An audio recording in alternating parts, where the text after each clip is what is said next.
গাজীপুরের কালিয়াকৈরে ড্রেসমেন্ট লিমিটেড নামের একটি পোশাক কারখানায় পানি পান করে ৩ শতাধিক শ্রমিক অসুস্থ হয়ে পড়েছেন। তাদের উপজেলা স্বাস্থ্য কমপ্লেক্স সহ বিভিন্ন হাসপাতালে ভর্তি করা হয়েছে। অসুস্থ কয়েকজন জানান, কারখানায় সরবরাহকৃত পানিতে তীব্র দুর্গন্ধ ছিল। আলহাজ হোসেনের পাঠানো তথ্য, বাকিটা জানাচ্ছে মিশাল বিনতে আনোয়ার।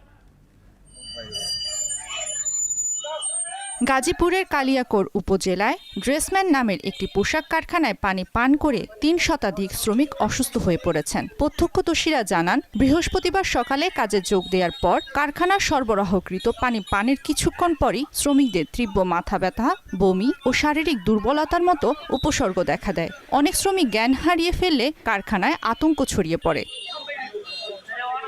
অসুস্থ কয়েকজন শ্রমিকের অভিযোগ, কারখানার পানিতেই প্রচন্ড দুর্গন্ধ ছিল। ড্রেসম্যান অফিসে পানি খাওয়ার পর থেকে এরকম অফিসে যে পানি খাইছি, পানি খাওয়ার পর থেকে খুব খারাপ লাগতেছে। তারপর থেকে বমি, পেট ব্যথা, পরে মেডিকেলে পাঠাই দিয়েছে। আমাদের পানি খাওয়া বমি শুরু হচ্ছে। সকালবেলা পানি খাইছে, তো পানি খাওয়ার পর থেকে এই অবস্থা পড়ে গেছে। এদিকে কর্তৃপক্ষের দাবি, কারখানার সরবরাহকৃত পানিতে নয়, বরং টানা বর্ষণের পর আশপাশের এলাকায় সৃষ্ট জলাবদ্ধতার কারণে পানিতে ডুবে যাওয়া কলের পানি পান করে অসুস্থ হয়ে পড়েন শ্রমিকরা। তারা বললেই তো হবে না, এটা আমি টেস্ট করেন পানি, আমার তো সবকিছুই আছে। কিছুদিন আগে এলাকায় জলাবদ্ধতা ছিল, কারো বাসার পানি উঠে গেছিল, হয়তো অস্বাস্থ্যকর পরিবেশে থাকার কারণে হয়েছে। হাসপাতালে ভর্তি শ্রমিকদের সেবা চলছে জানিয়ে কর্তৃপক্ষ বলছে, তাদের বেশিরভাগই শঙ্কামুক্ত।